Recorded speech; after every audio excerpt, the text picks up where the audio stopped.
श्रीमद् भगवत गीता सार कथा। इस भागवत गीता सार कथा में सुख दुख का वर्णन किया गया है।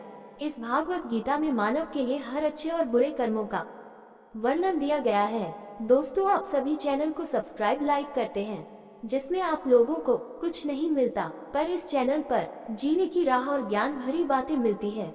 तो आपसे निवेदन है कि हमारे चैनल को आप सब सपोर्ट करें और हौसला दें कि हम आप लोगों के लिए अच्छा ज्ञान, अच्छी बातें और अच्छे राह पर चलने के लिए अच्छा ज्ञान आप सबके लिए पहुंचाता रहूं। नमस्कार मित्रों, आप सबका हमारे चैनल पर स्वागत है। दोस्तों, इस चैनल पर सारे वेदों का ज्ञान मिलेगा। भगवत गीता अध्याय 17 श्लोक 26-27। संते साधु भावे च सदित्य तक प्रयुज्यते पराने कर्माणि तथा सच्चबद पार्थ युज्यते यज्ञे तपसीदाने च स्थितः सदिति चोच्यते कर्म च तदर्थयं सदित्यवाभिधीयते। सद्भावे साधु भावे च सदिति एतत् प्रयुज्यते प्रशस्ते कर्माणि तथा सच्छबद पार्थ्युज्यते यज्ञे तपसीदाने च स्थिति सदिति चोच्यते कर्म च तदर्थयं सदित्यवाभिधीयते।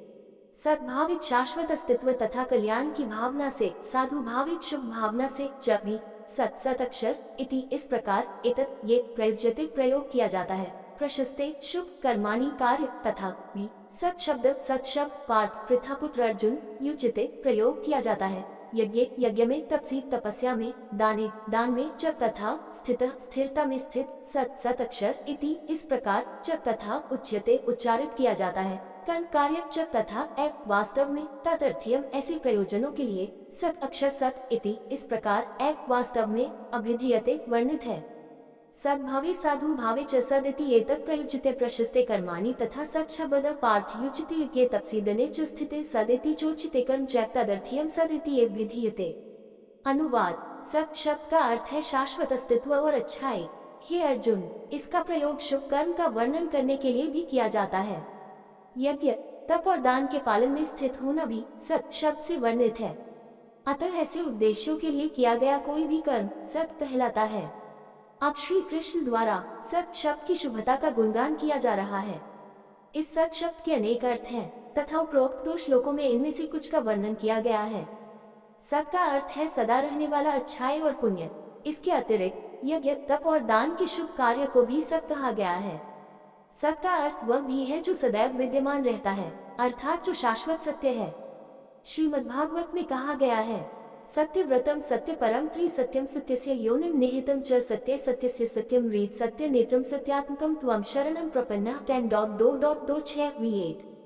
हे प्रभु, आपकी प्रतिज्ञा सत्य है, क्योंकि आप न केवल परम सत्य हैं, बल्कि आप ब्रह्मांडीय अभिव्यक्ति के 3 चरणों सृजन, पालन और संहार में भी सत्य हैं।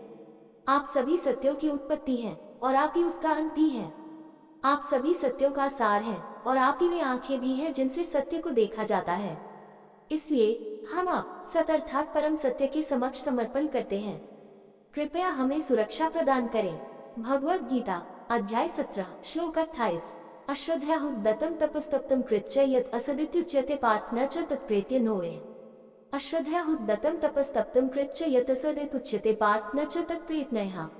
अश्रद्धा श्रद्धा के बिना, हुतम यज्ञ, दत्तम दान, तप तपस्या, तप्तम किया हुआ, कृतम किया हुआ, च तथा यज्जो असत नाशवान इति इस प्रकार उच्यते कहे जाते हैं। पार्थ पृथापुत्र अर्जुन न नहीं, च तथा तत् वह प्रेत्य परलोक में, नहीं यहाँ इस लोक में। अश्रद्धयाहुदत्तं तपस्तप्तं कृत्य यत् असदित्युच्यते पार्थ न च तत्प्रेत्य। अनुवाद। हे पृथापुत्र, जो भी यज्ञ, दान या तप आदि कर्म श्रद्धा के बिना किए जाते हैं, वे असत कहलाते हैं। वे इस लोक तथा परलोक दोनों में ही व्यर्थ हैं। ये दृढ़ता पूर्वक स्थापित करने के लिए कि सभी वैदिक कार्य श्रद्धा पूर्वक किए जाने चाहिए। श्री कृष्ण बिना श्रद्धा के किए जाने वाले वैदिक कार्यों की निरर्थकता पर बल देते हैं। वे कहते हैं कि जो लोग शास्त्रों में श्रद्धा के बिना कार्य करते हैं, उन्हें इस जीवन में अच्छे फल नहीं मिलते, क्योंकि उनके कर्म पूरी तरह से निष्पादित नहीं होते। और चूंकि वे वैदिक शास्त्रों की शर्तों को पूरा नहीं करते, इसलिए उन्हें अगले जीवन में भी अच्छे फल नहीं मिलते। इस प्रकार किसी की श्रद्धा मन और बुद्धि के अपने संस्कारों पर आधारित नहीं होनी चाहिए। इसके बजाय ये वैदिक शास्त्रों और गुरु की अचूक प्रामाणिकता पर आधारित होनी चाहिए। यही 17वें अध्याय का सार है।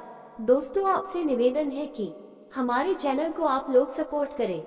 ये वीडियो अच्छा लगा हो तो लाइक शेयर सब्सक्राइब जरूर करें। धन्यवाद।